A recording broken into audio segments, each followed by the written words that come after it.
Darren, I know you spoke the other night about the importance of that result and the platform it gave you. Now you've had a chance to look at it in the harsh light of day, for want of a better phrase. What have you maybe learned from that you can build on going forward?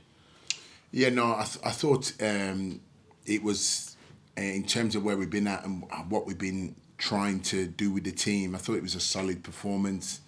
I thought the boys took on what we applied to them within a couple of days, working on it, and we seemed to get the right balance to the team in terms of the formation, the shape, and how the boys went about their work. And I thought it was a solid performance. Orient are renowned in the first half an hour, certainly the first half, they get out the blocks quickly.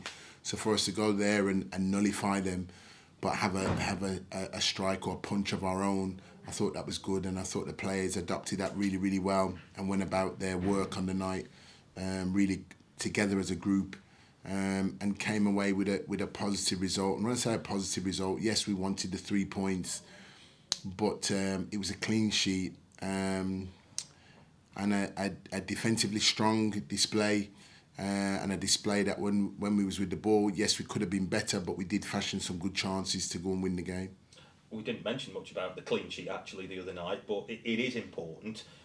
As a defender yourself, what can that do for a team that's got into the habit of leaking goals when you do put in a performance like that? Speaking as an ex-centre half yourself, what can it do for a group's mentality and their belief? Well, I think for the belief, it's the goalkeeper and the defence gets the plaudits from it, but it's the whole team. Because I feel that when we score goals as a team, and when we defend as a team. So the whole team, along with their work shown, and the contribution of the substitutions coming on, resulted in a clean sheet because the mindset and the mentality was right. But what it shows the group is what the mentality and the mindset and the hard work is needed to get the clean sheet. So that can only help the group because they've been through that experience, and felt that really. So that's something from a learning perspective. From our perspective, it gives us something to build on going forward, and I think that's how we got to look at it. And there's another quick turnaround with the game here on Saturday against Oxford. So we have to try and apply some of the same principles, some of the same dynamics. It's a different game, but some of the principles that we've applied in the game never go amiss from any football match. But imagine you've been asked this quite a few times before, but as an ex-defender yourself, is it easier to coach a team to be defensive and to get clean sheets and to coach centre halves because you've been in that position yourself?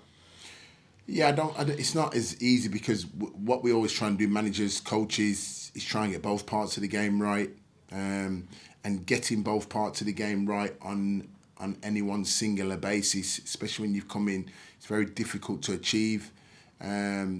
And usually you achieve them over a certain point of time. But obviously for us at this time, every game matters for us in terms of going forward. So on Tuesday night, what we felt we got better was the off-the-ball work in terms of what we did. But certainly on the ball, we could be a lot better. But it was a start, and it gives us a platform to work from going forward. So yeah, the option was to make sure that we were solid off the ball, but also we had players on the pitch in Wilson, Garrity, Myton, Massey, just to name a few, that was offensively really strong for us. And if we could get the ball to them in right areas, we know there's goals in them. And as you saw on Tuesday night, we did create chances to go and win the game. And on another occasion, we win the match.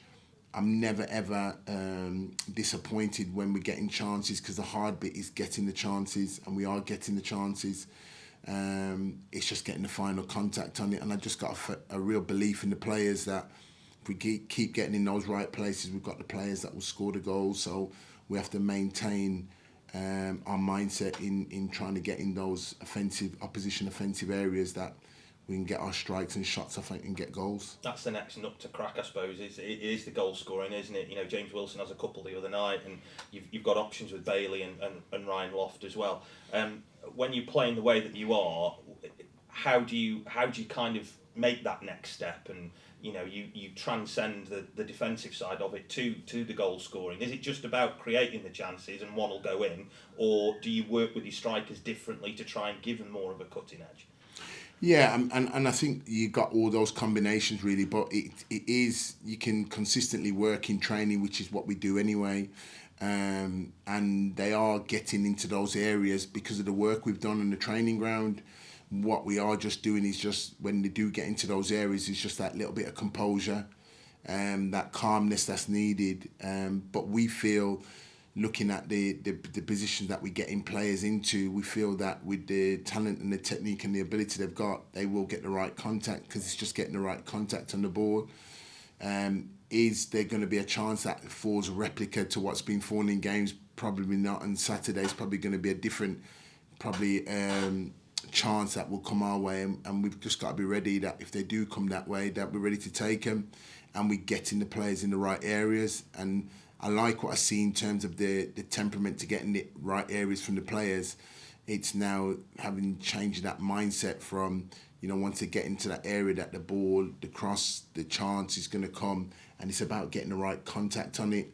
And I think that's the more mental aspect that we need to sort of be talking to the players, and feeling that, as I said, all of them that you deem attacking players, I've spoken to them all, and it's not like we're not getting the chances. They are said that we are getting the chances, so it's nice from a mental point of view that they're approaching the game and going on the field feeling that there's a chance coming their way, and it can drop to any one of them, and they've just got to be in the mindset ready to take it. Given the situation that you find yourselves in, supporters, us and media and everything, we'll always look at league tables, you'll always look at who else everybody is playing. What do you as coaching staff do? Are you very much aware of other fixtures, other results, the league table at this stage of the season as you enter that, if you like, the final run? Yeah, certainly for me, and I can't legislate in terms of what they do in their quiet time, but certainly for me, do I look at the league table? No. I'm aware of the league table, yes, but for me, it's about making sure that Port Vale's putting everything into the next fixture, which is the one on Saturday. And I don't look anywhere outside of that really, because there's so much work, so much focus, so much concentration, so much ability needed to get the game done on Saturday, in terms of it being favourable for us. But there's so much work for it, because we've got a good team coming into town on Saturday, and we've got to be the very, very best version of ourselves. Well, in between that time, we get time to work with a group of players and making sure that they are the very, very best version of themselves, in possession, out of possession, and the set plays that's needed. And there's full concentration and commitment to the cause. So for me, it's just focusing on Saturday. And I always just call it the rallying call for everybody, is that everybody connected at Port Vale has their part to play, really has, going forward for these next, 10 games, starting looking no further on Saturday, that if you are connected and whatever job title you've got, or whether you're just loyally supporting the football club, then we've got jobs to do on Saturday. And again, I'm calling for everybody, the players, staff, everybody, to keep that focus and mentality, and making sure that when we come in here on Saturday, we want to be the best version of ourselves, and that's what we want for Saturday. The home crowd has been mixed, hasn't it? Yeah. Because the results haven't come, Yeah. but you do get there's still a great deal of faith there Yeah. as to what you can achieve. How do you harness that as a group, as a management team, as a group of players? How do you harness the positive side of that to carry you forward? How big is that? It's huge, but I think the 200-300 fans did it the other night. We went over to them, and before they made their journey back to their homes, and that we saw the appreciation. The players felt the appreciation, and when the players are on the right page and doing the right things, and the supporters feel and see that, they show their appreciation. I think in terms of the reception that the boys got at the end of the game, we felt it for the long journey that those fans shown, and the faith in the group was great, and they showed their support and commitment to the group, and we did as a group showing back to them. So does the players understand it, what's needed? Yes, because they felt it the other night. And what we have to just do is, we're in front of our home crowd, we want to show more of that and build on top of that, and showcase that and some more on Saturday. Last thing, just a bit of housekeeping. A couple of lads who've been out. Mitch Clark, I know, has missed the last couple of games. How's he? And just to check up on Dan Gore and Uche Ikpeazu as to how they're getting on and whether they might be near any time soon. With regards, we're going in order. Dan Gore still not back on the training ground with us as yet, so his setback was more